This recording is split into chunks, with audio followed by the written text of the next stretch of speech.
Namaste. Welcome to the Som Yoga and Ayurveda podcast. My name is Aaron Petty. I'm a yoga teacher, yoga therapist, teacher trainer, and above all, a student of yoga. Today, we have a very special guest, one of my teachers, Indu Arora. Indu is a yoga and Ayurveda teacher, mentor, and author based out of the USA. She considers herself a student for a lifetime. Indu has been sharing about yoga philosophy, yoga therapy, and Ayurveda for the last 2 decades. Her unique gift is making yoga and Ayurveda a practice which is equally useful for a beginner as it is for a sincere seeker who has made yoga a lifelong journey.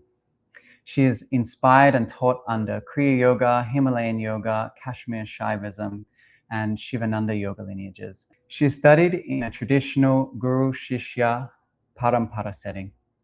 Her teaching style is rooted in empowering and inspiring students to awaken the inner guru. Her core philosophy is that yoga is a work in and not a work out. She is the author of Mudra, the Sacred Secret, Yoga, Ancient Heritage, Tomorrow's Vision, and Soma, 100 heritage recipes for self-care.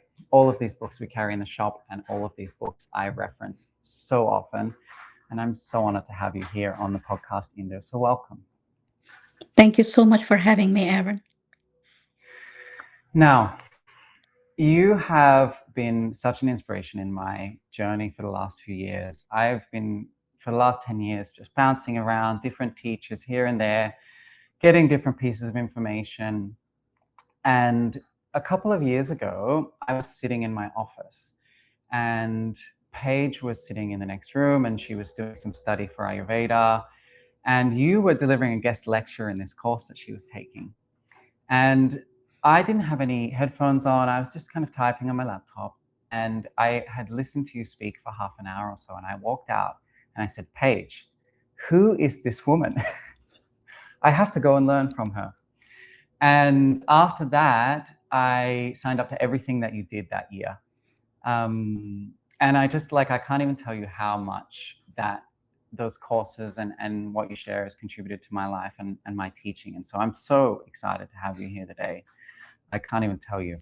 I've practiced yoga consistently for over 10 years now, and I know that the most important part of building consistency is community, other people to hold you accountable. And second to that is a solid practice plan to help you experience the true benefits of the practice. And this is exactly why I created the Som app. It's a free study tool to help you learn the Sanskrit and the philosophy of yoga. Plus, it's the home to our online community, which we call Sadhana Sangha. Every single month, the team and I offer 5 practices, and I guide you through an Asana workshop as well as a subtle technique, and we translate a few lines of the Yoga Sutra together. It's honestly been my dream to create this app since I started teaching, because this is what I truly needed when I started practicing. So check it out in the show notes, or just search Som in the App Store. That's OMSOM. Now, back to the episode. Now, I wanted to start just with this introduction into yoga. I think it's so interesting to me to hear how people who have really dedicated their lives to yoga have come into yoga. So what was your first introduction to yoga? Well, the first introduction to yoga was passive observation. My father used to practice early mornings, and he used to have this whole ritual, Ayurvedic rituals. Now I can name those things, and yoga practices, headstand, and just observing those things had an impression on me, which I realized later on. I would say a decade later, I started feeling this urge to study. And I was so lucky to have found a teacher early on, the kind of teacher that just pulls you into the depth, the kind of teacher that it just, I can only say that I just got lucky to study with her, to be with her, and there was no looking back. So the actual journey started at the age of 16, and the first subject that I was introduced to was mudras. That's a very interesting starting point. I think a lot of our listeners come to a yoga studio and do asanas for their first introduction to yoga, and it's a workout or it's a sweat. And it's so interesting to hear that introduction story. And it's something that I hear very often from a lot of the Indians who come in to practice with us, is they'll say to me, Aaron, my grandmother does this. And now you're telling me why. I think it's such a fascinating impression to have left on you from childhood, to see that. And I can only imagine that your father was healthy and happy, and in practice was nourishing for him. I think seeing that impression, did that inspire you to like really take this on full time? You brought up the grandmother. It's we I grew up in a joint family, 17 people living together in one Wow. household. Uh, and my grandmother used to bribe me. Now I can say bribe me with 5 paisa. That's an Indian currency. I cannot even translate what that means in $1 or the Yeah. Australian currency, but really, really the tiniest unit of money. He used to give that in my palm and bribe me that if I wake up at 5 a.m. in the morning, bathe and comb my hairs in a very specific way. The hairs have to be behind the ears because she did not like any hairs on the forehead. It has to be really clean. And walk with her to the nearest temple and pluck the jasmine flowers for her. So, Mm, my first introduction to yoga was that bhakti yoga, the devotion, mm. or bribing, I don't know. But but for the child, I get to buy these fish shaped candies, or orange candies at that time. But there was also this passive observation and learning of the sense of discipline and devotion, Mm, and mhm, then observing my father, again, that routine, that ritual. As a girl of 4 year 5 year old, watching my father doing headstands and wondering, why is he standing upside down, why he has to see the world upside down when he can stand on his feet. Or my mother reciting mantras early in the morning. So you're absolutely right. I think, again, I would say that it is luck, or it's karmas, whatever we can call it, or coincidence, that to observe yoga in a way that is beyond asanas, beyond anything mm, physical, just something which is an internal exercise. And then to be introduced at the age of 16 to mudras. And all these years, I would say that decades of experience have made me come to that realization that mudras are the heart of yoga. mm, Uh, we have made yoga too much an excessive practice, a practice of depletion, a practice of overexertion, a practice of obstination. And it is such a gentle, lunar, internal, simplistic practice. And I really wish that practitioners get exposed to that heart of yoga. mm. Yeah, I think that's something that I really do often take away from everything that you share, is that there can be a gentleness, and that gentleness is almost, it's a requirement to have the experience. And perhaps maybe this is a good segue into this idea of yoga as a work in instead of a work out, because I think so often when we view something as a work out, we view it as like almost like we have to punish ourselves to achieve that result. And so then with this context where yoga is shaped as another workout, I go to the yoga studio, I do the asanas, I do them vigorously, I should be sweating, I should be using my muscles. I think that like this being a central message for you, it really does reshape yoga into something that's totally different to that. Absolutely. If this is of any kind of inspiration or awareness, building awareness, I bought my first yoga mat at the age of 27.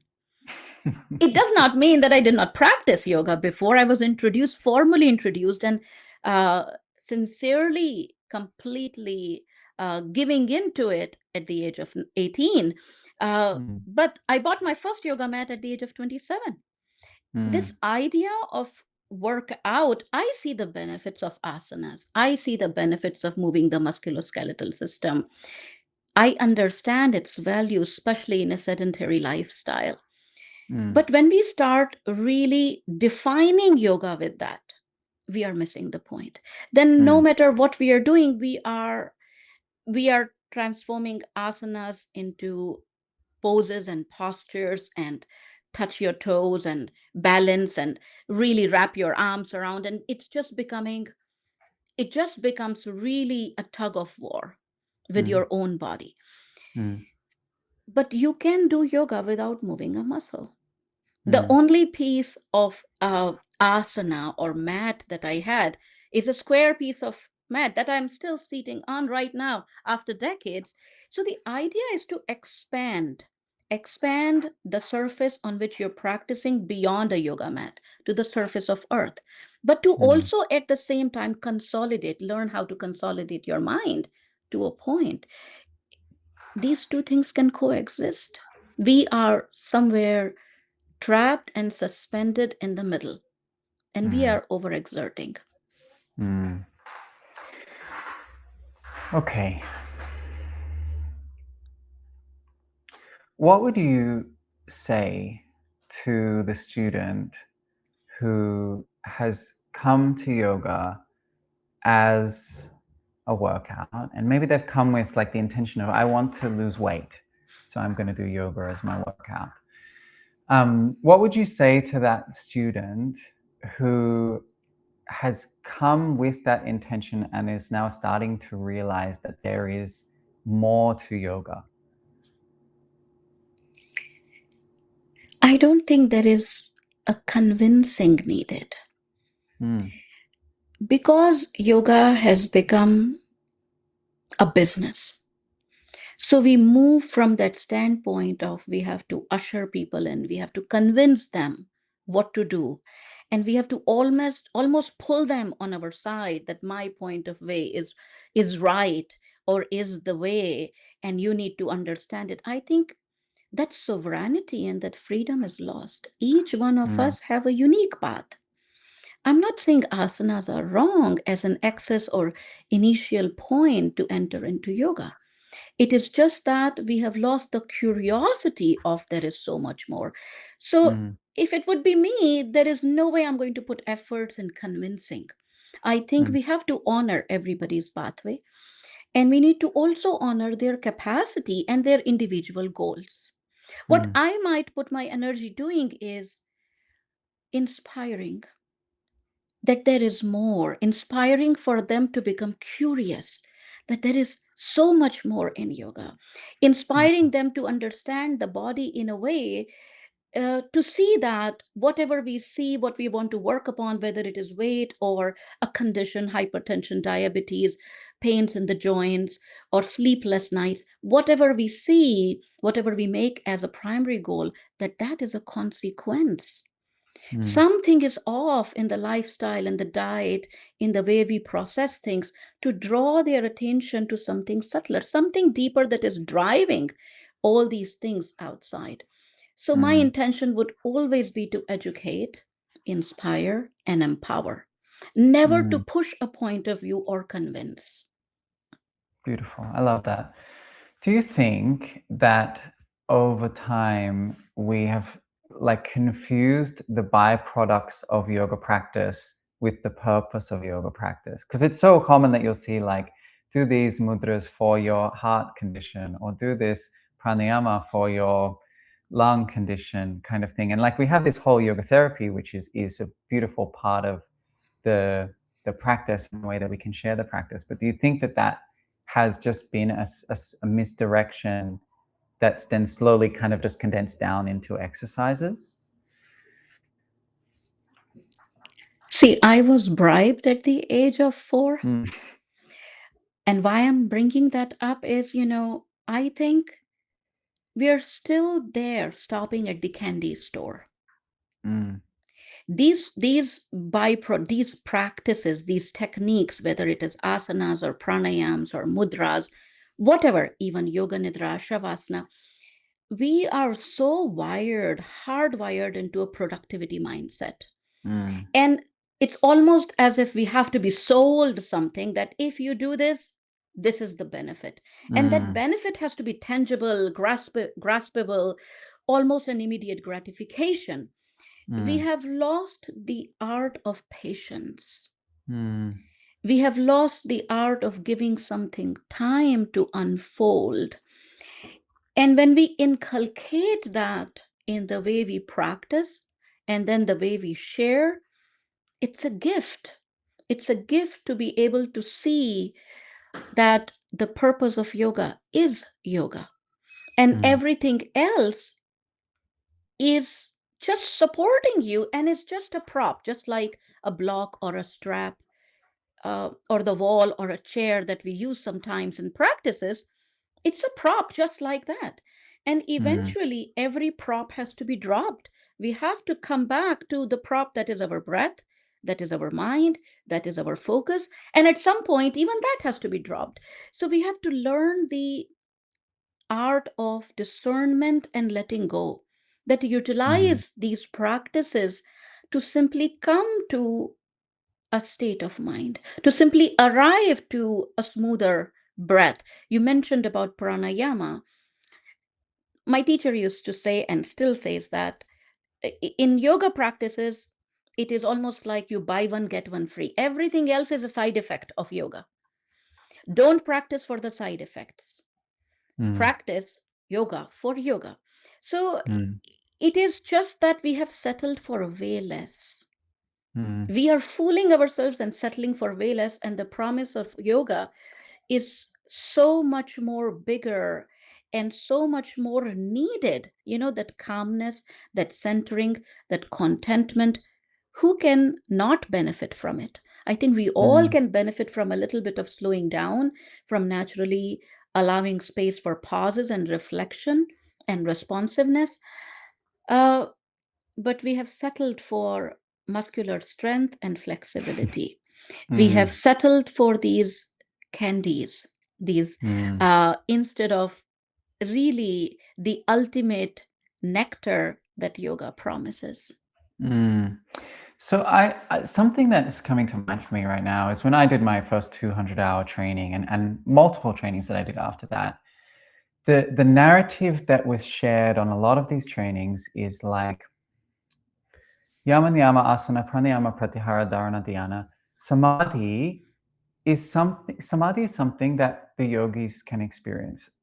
Maybe in some next lifetime, maybe when you're enlightened and you can sit in the cave, then you'll have the experience of samadhi or yoga.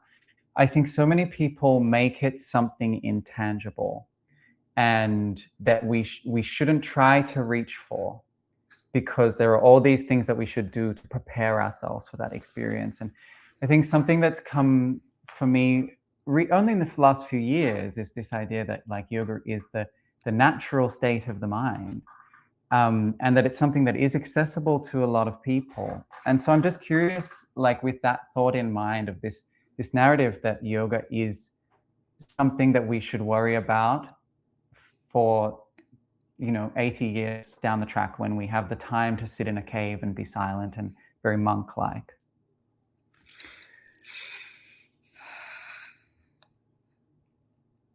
I'm trying to gather my thoughts because it's a really, really important point and inquiry and question that you have brought up.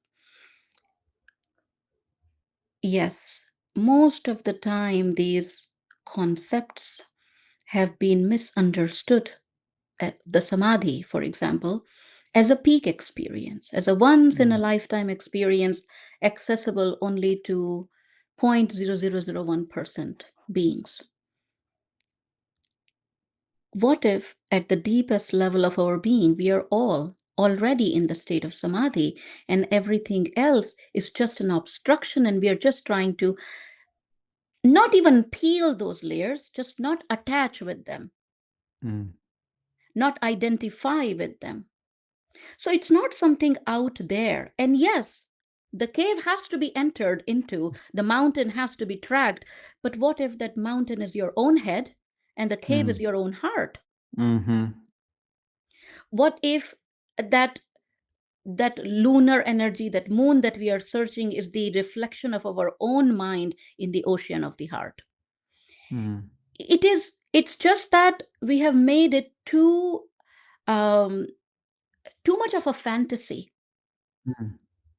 And that is what makes it abstract and inaccessible. And see, yoga teacher trainings can be a really great starting point, and I think they are wonderfully structured to start your journey. But that is nowhere to end your journey. That is the starting point, that is the A of yoga.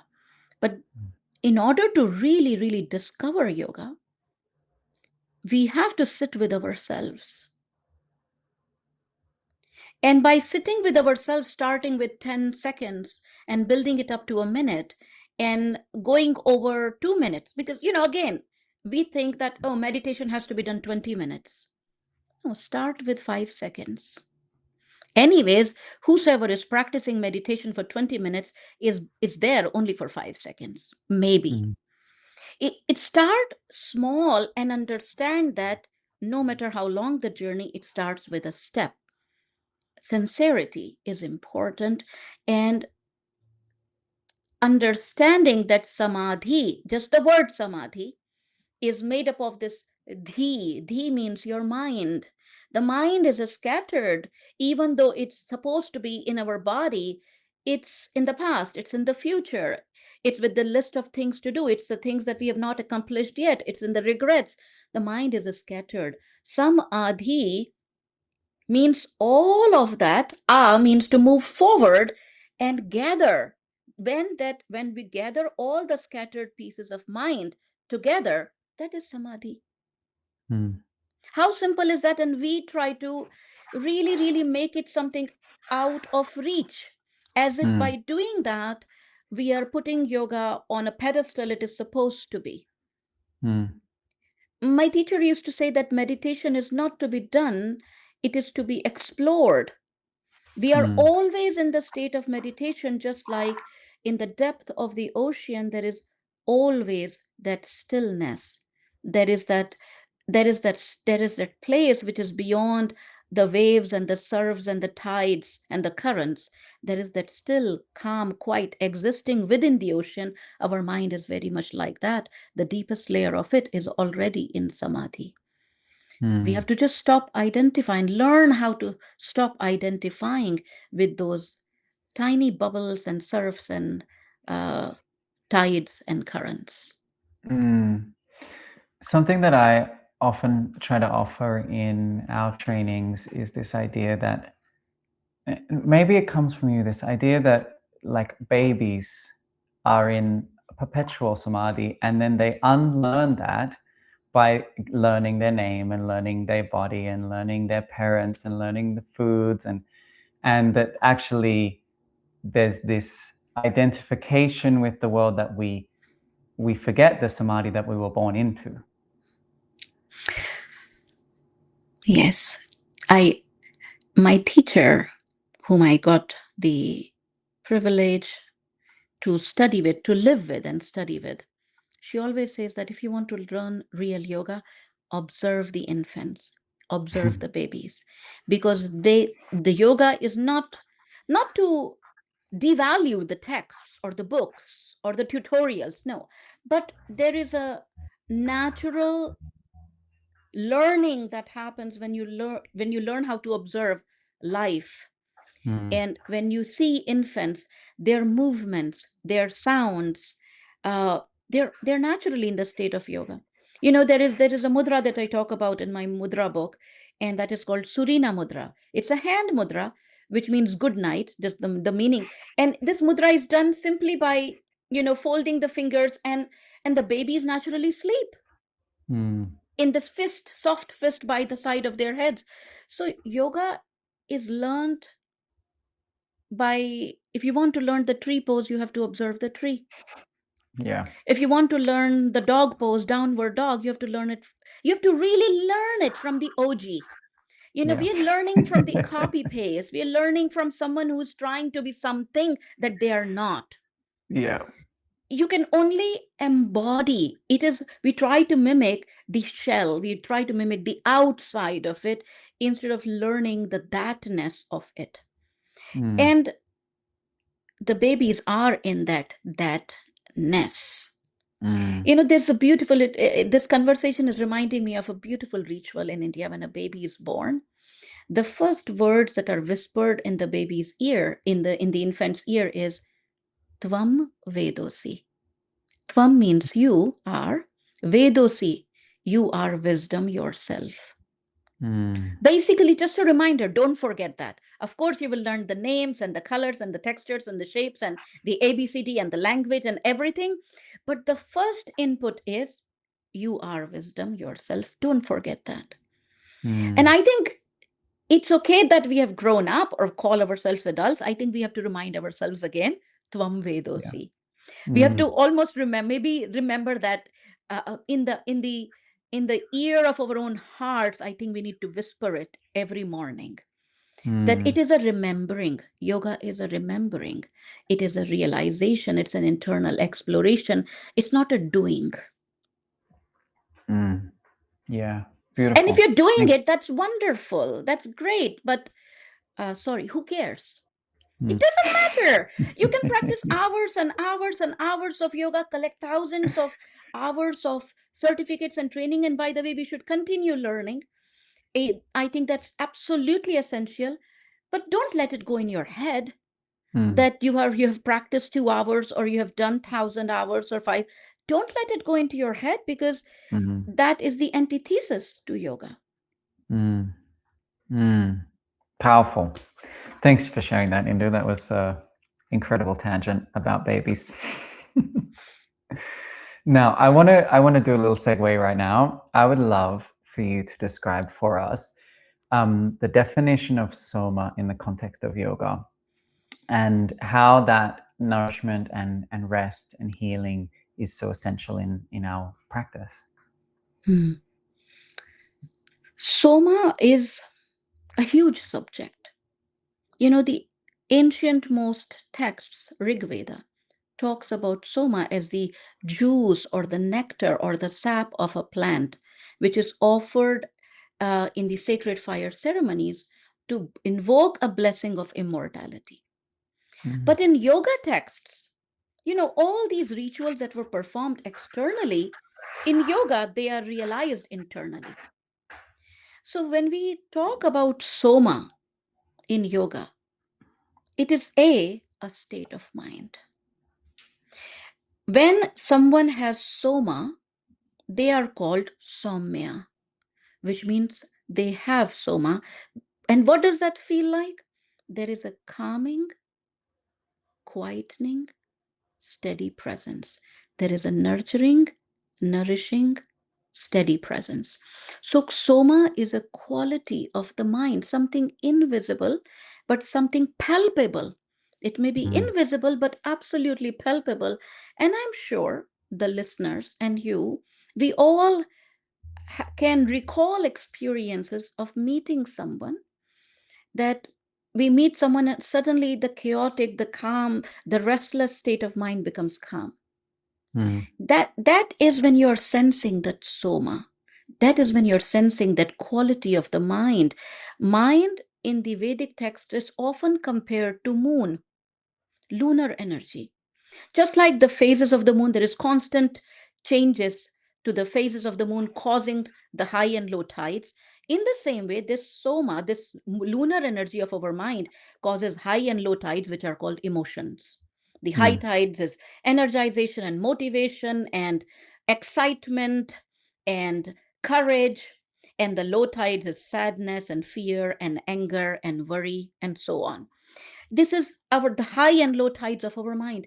When we learn how to condense this mind energy into a drop of nectar, which means making it calmer, quieter, that essence of the moon, that essence of the mind, that drop of nectar is called Soma.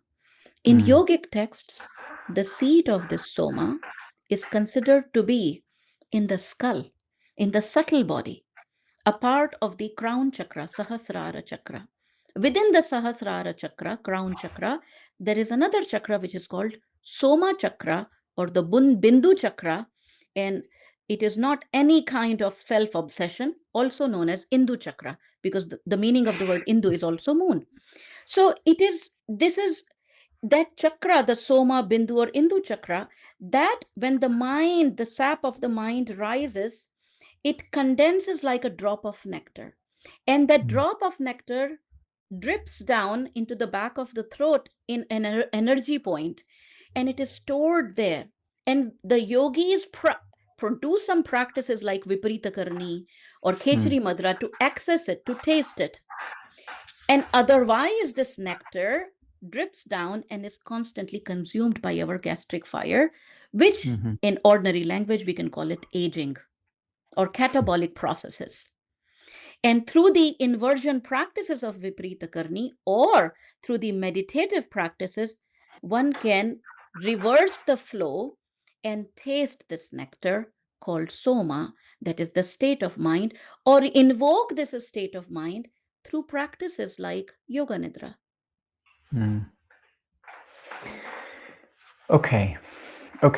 We're going to come back to Yoga Nidra in a moment. But I just wanted to just kind of tap into this idea of restfulness here. Because I think for a lot of people, when they think of rest, they think of lay on the couch and watch Netflix. They think of being still physically and mentally active. And so I'd love to just, before we drop into a conversation around Yoga Nidra, like, how would we define in this context rest? First of all, in yoga, we do not settle for anything less. So rest is not rest until it induces relaxation. And relaxation is not just a physical experience. It is a mental and emotional experience too. It is a state in which the heartbeat, the breath, the blood pressure calms down. It is a state in which there is stronger or dominant parasympathetic activity. It is a state where there is vagus nerve stimulation. So in yoga, or in yogic term, you just half an hour back or a few minutes back, you talked about yama, niyamas, asana, pranayama, pratyahara. Relaxation is the state of pratyahara. It is not just a physical stillness. It's not just a physical non-doing. It is a conscious introversion. It is a U-turn. U-turn of the eyes, U-turn of the sense of smell, U-turn inwards towards the prana. U-turn of the prana towards the mind, U-turn of the mind towards the soul. So it's a lot of roundabouts and moving inwards. It is when we see, yoga is no place to settle for less. And if we are confusing that physical non-activity and mental agitation or hyperactivity as rest, guess whose loss it is? Only ours. Nobody else is at loss. We can fool ourselves only to a point, Aaron, but it catches up. It catches up. It would be reckless, irresponsible, and absolutely non-factual to not realize that every single moment we are aging. There is a concept in Ayurveda. First of all, the body is called Sharira, and Sharira means that which is bound to disintegrate and go through deterioration with time. That is the definition of body. And the text says that every 10 years, there is a change in one of the major systems, internal organ or external organ systems, the locomotion, the speech, the vision. Something changes every decade of our life. So if we want to really live a life which promises restfulness, which promises ease, which promises steadiness, we have to redefine what is rest. It is not just the absence of activity. It really must lead to an experience of relaxation, which naturally brings an experience of introversion, contemplation, maybe sleep, maybe yoga nidra, maybe samadhi. Mm. And so that internalization that cultivates pure relaxation, restfulness, you're saying that then the soma is the nourishment provided by that actual rest. And the process of aging is that soma being depleted slowly by the gastric fire. Absolutely. Soma is this fluid energy, this water like sap, cohesive energy. Mm. And our body, another word for human body, is considered to be Agni Purusha, the being of fire. There's Mm. constant, there's constant fire that is stoked, and that constant metabolism leads to this burning of this fluid energy, soma. And when we bring that restfulness through our breath, by the way, breath is often considered air energy, but in the subtle body, its counterpart is prana. And Mm. prana is a fluid energy, it is not wind energy. It is an extension of soma. So when we bring that cohesiveness, smoothness, calmness, restfulness in the breath, that is the first step to soma. And Mm. that is accessible to all beings. Maybe 3 times a day, pause and smoothen your breath. 4 counts inhale, 4 counts exhale. Just make it fluid like an unbroken circle. And there you get 3 times a day taste of soma. Mm. Beautiful, beautiful. Okay, so let's talk quickly about Yoga Nidra. Yoga Nidra, is it actually a quick nap? So, first of all, when we talk about yoga, we have to remove everything quick. We cannot have a quick talk, and it's absolutely not a quick nap. See, there is nothing quick about yoga. It is a step by step process. Yeah. What we consider these days in modern times, in current times, yoga nidra, as a technique to do, as a practice with a Mm. script, as a step by step practice, is actually talked about in the texts as either a state of dissolution, of realization, if you talk about through the concept of Tantra yoga, or it is talked about as a goddess. It is, we have made it into a practice, and I think that is beautiful because it makes it accessible how to reach there, a step by step pathway. But at the same time, we have also once again misconstrued it, diluted it, packaged it in a way as if it's either a nap or a quick fix or a magic wand. And remember, Mm. I'll I'll repeat this again. All these things are buy one get one free. All these things are side effects. Will there be a rewiring of the nervous system? Yes. Will there be a side effect to the mind and the nervous system and the internal organs and the immunity, to the digestive system? Yes. But don't stop at the candy store. Move forward. There is Mm. more. The promise of Yoga Nidra is not Nidra. The promise of Yoga Nidra is yoga. We are we are either misunderstanding Yoga Nidra as Nidra, which is sleep or nap or sleep fix, or we are thinking of it as just physical benefits. We have somehow conveniently removed yoga from it Mm. and Mm. conveniently kept Nidra.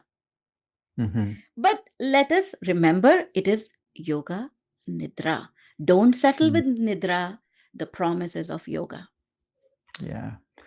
I think when I learned this from you, it was such a mind-shattering experience. And something that I've found after taking the training with you, and I've taken some other Yoga Nidra trainings as well, is that it is a very accessible doorway into yoga because it's something that is quite familiar. Like every person regardless of their context, regardless of how much practice they've done, they all understand pratyahara by going to sleep each night. Everyone experiences the sense internalization every single night. And so I think then framing that as a practice that can lead us to this yoga, it makes so much sense for a lot of people when they can start to separate the doing from the experiencing. And so is then this soma reliant on the experience yoga nidra, or is the soma maybe a byproduct of the process that allows us to come toward yoga in that way?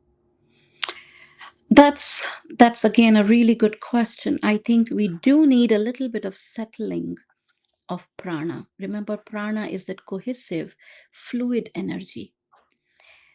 That there is a little bit of that required for us to access the subtler layers of the mind. But the consequence is soma. So there is some prerequisite to really taste this nectar, because otherwise, no matter what is the pathway, if our nervous system, if our body is in sleep debt, we are going to doze off, because that's what the body needs. Wherever, whatever it is deprived of, if you're going to offer it some food that feels nourishing for it, it's going to ingest it and it's going to devour it and it's going to relish it.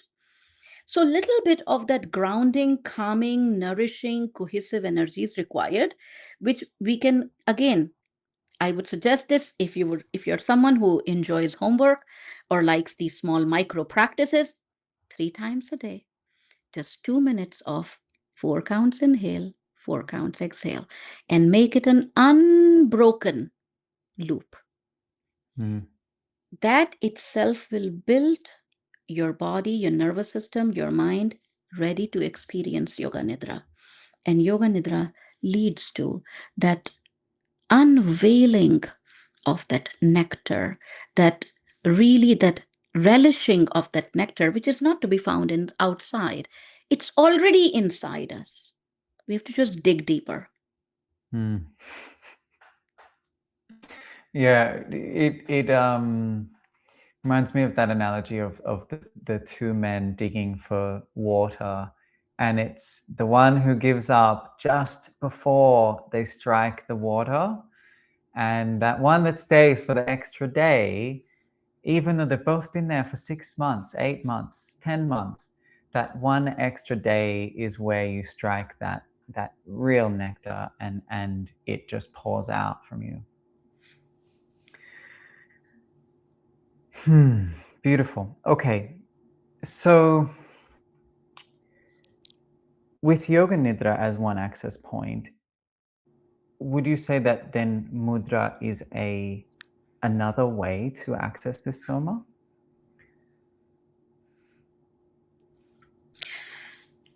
There are so many ways to come to the same point.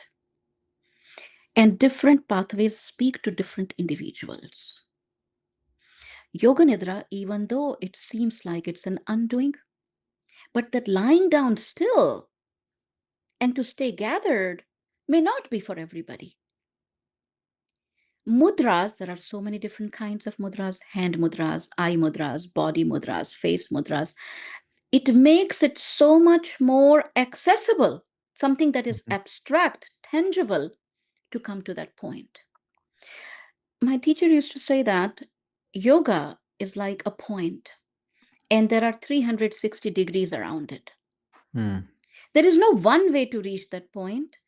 Explore the other 359 points instead of staying in that one place, because even if at present one way is working for us, that does not mean that it will continue to work for us. It is so important to explore different point of views. And let me also highlight this, that yoga nidra is also a type of mudra. Mudras are states of realization. So, it is, and the position in which we lie down, the shavasana position, that is also a mudra. The state which we realize in the state of yoga nidra, that is also a mudra. There are so many entry points, and I feel that this is where the diverse practices in yoga, we can really benefit from them, and we can create our own toolbox, we can create our own pathway, and from day to day, or from stage to stage in life, or from condition to condition in life, we can choose what will benefit today. Mm. Mm. Okay, so if let's hypothetical here. If you have someone who comes to you and this is all the first time they've heard all of this, you've been speaking about many different things, but the one thing that they've taken away is this idea of there is a certain restfulness that needs to be present in yoga, and that this certain restfulness leads to the internalization, which leads to the Soma, which is the nourishment that is promised to us through yoga practice. What is some simple, really simple entry point into this restful practice for someone who does live a very busy life? They're maybe working, and they've got children, and they're cooking, and they're cleaning, and they're commuting, and they don't have a lot of time to put into this. What's a really simple entry point for them? This is something one of my other teachers gave as an exercise several decades back, and I'm going to share that practice. It's really very simple, and that is keep your forehead relaxed. While cooking, while walking, while talking, whatever you're doing, we may think it's such a simple thing, or what is this? But just think or reflect for a moment. How many facial expressions do we make throughout the day? And those facial expressions are not for nothing. They are signatures of stress. They are signatures of unresolved thoughts. They are signatures of anger, fear, worry, anxiousness, wonder, and so on. And we know now that when our bodily posture tense, there is nervous tension, there is muscular tension on our body, there is an effect through neuroplasty, how it affects our state of mind, how it affects our breath. Even if our breath is calm, if we start changing, tensing our face, it will start having an effect on our breath, and the breath will start invoking a certain emotion which may be not present to start with. So there is an effect between, there is the body, the breath, and the mind are a continuum. And sometimes working with the breath or the mind may become too abstract or requires time. In those moments, simply observe, is your jaw clenched? Is your forehead relaxed? Are your shoulders lifted up? Are your fingers tight? Are your toes curled? And it may seem like a simple thing, but let me tell you, it will really change your understanding of what truly is relaxation. Those micro tensions, once we start identifying them, we will be able to start recognizing them in our gut, in our digestive system, in our breathing. We will start recognizing when this, what is happening, but we are not even recognizing at the physical level. When we start noticing and easing it out, it will give us access to something subtler, and we will learn how to then ease that out, and then we might not have to lie down to experience relaxation. Beautiful. This idea is so powerful, Indu. Just like that there doesn't even necessarily have to be an active relaxation practice. That you can start to bring in genuine relaxation into your daily doings, your daily rituals. But it starts with awareness. And I think this is something that you're always coming back to, and really good reminder for me, and a really good reminder for everyone, that it always starts with the intention and the awareness of that outcome that we're seeking. See, yoga, again, we have been talking about this, but yoga can be done without doing a thing. Mm. Yoga, in the sense of hatha yoga, is a very new concept. And yoga, as a practice of awareness, is an ancient one. Mm. And the difference between an ordinary activity and calling it yoga is awareness. Mm. The touching of the toes is present in many other exercises. The stretching of the arms, the movement of the breath, it's present in many other cultures and exercises. What makes it yoga? The presence of the mind makes it yoga. Mm. If you are not present while touching the toes, that you are touching the toes, then you're touching nothing. The most important thing is awareness. So these micro observations is what will bring the experience of yoga, of Soma. Catch them. See, yoga has to be sprinkled throughout the day, not a 1 hour practice. Find ways to sprinkle the fragrance of yoga from the beginning Mm. to the end of the day. 30 seconds, 2 minutes, 1 minute. That is when it will become a living experience. That is when it will become an embodiment and not a doing, which goes into the head and then comes out of our mouth. I did yoga. I did 1 hour of yoga. I mean, so what? I mean, that's great. First of all, let me say it's wonderful we are doing something for ourselves. But this bragging or this disillusionment has to stop if we have to go anywhere close to yoga. Yeah. Yeah. Okay. So we're getting to the end of our time together now. I want to finish up by just curiously asking what your personal practice looks like, Induji. You've been practicing yoga for a very long time. So I'm interested if you could give us a little bit of insight into what your personal daily seasonal practice looks like.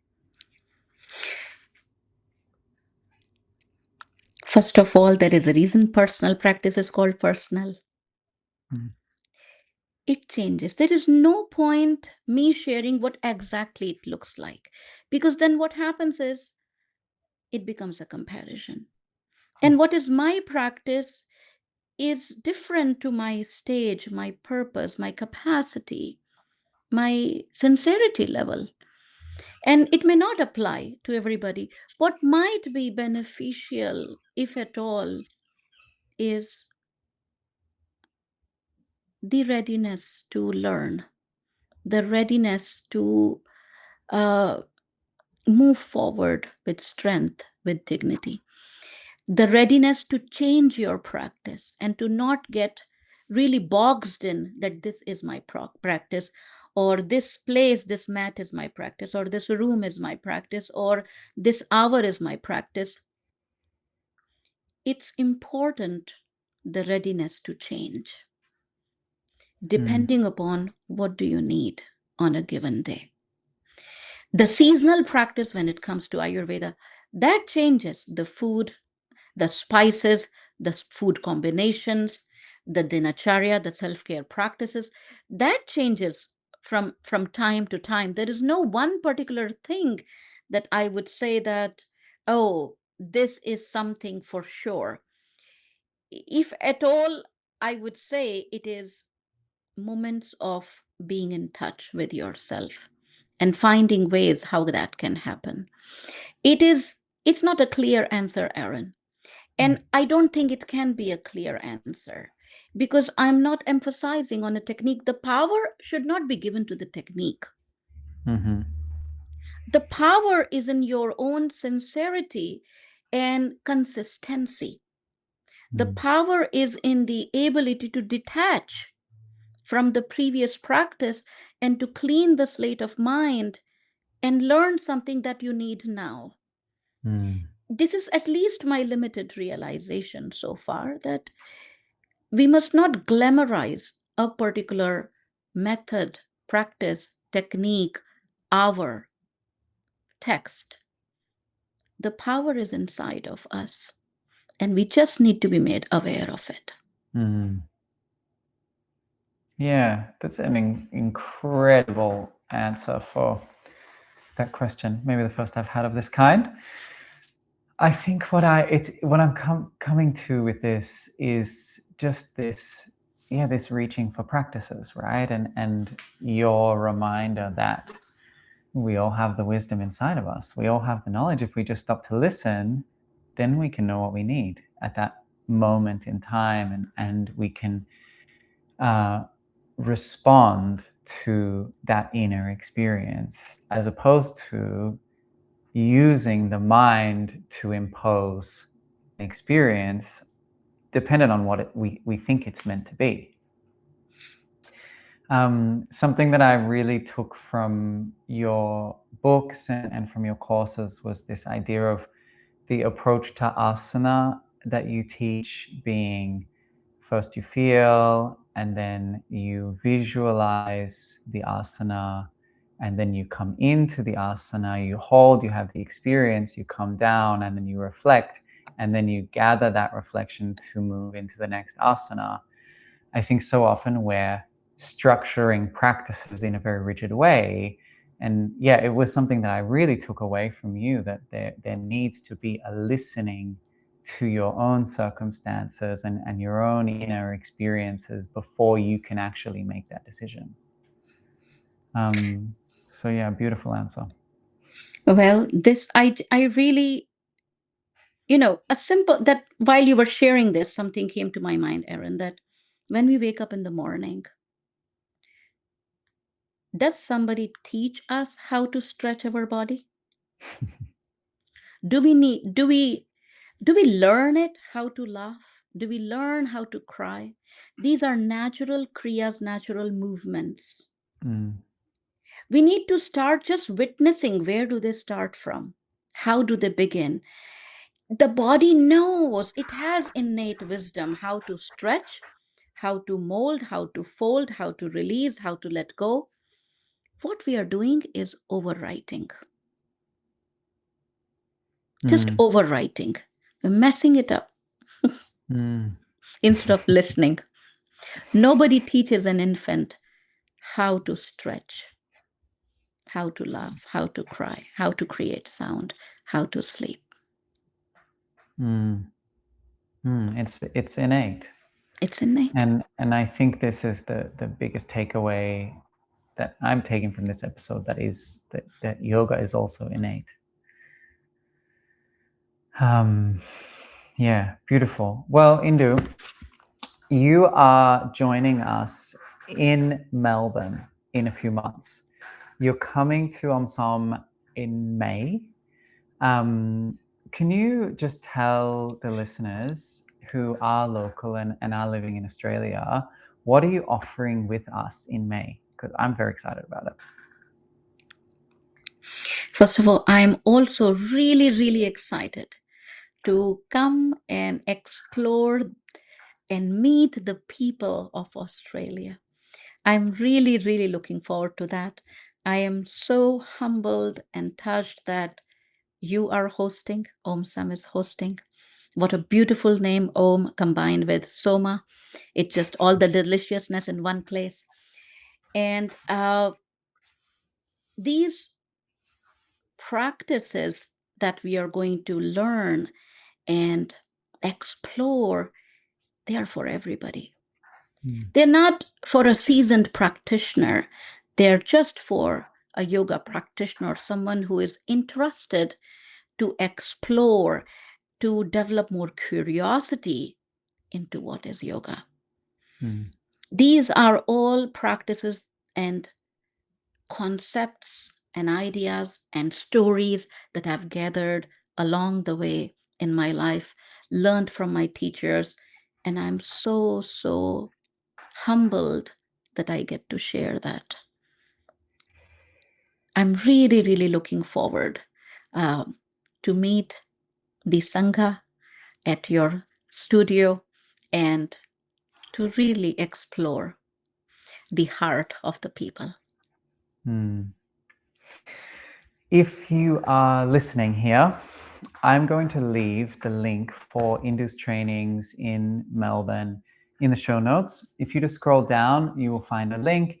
You'll have all of the information with the dates and the pricing and what's on offer when at that link. So please go have a look if you've got some time in May to come and spend a week with us to learn and to study and to practice with Indu. We would love to have you. Again, Indu, I just want to thank you for coming on today and sharing this very inspiring conversation with our community. I've had a beautiful time and I've learned a lot from this chat. So thank you again. Thank you so much, Aaron. And I also had an awesome/awesome time. Hari Om. Hari Om.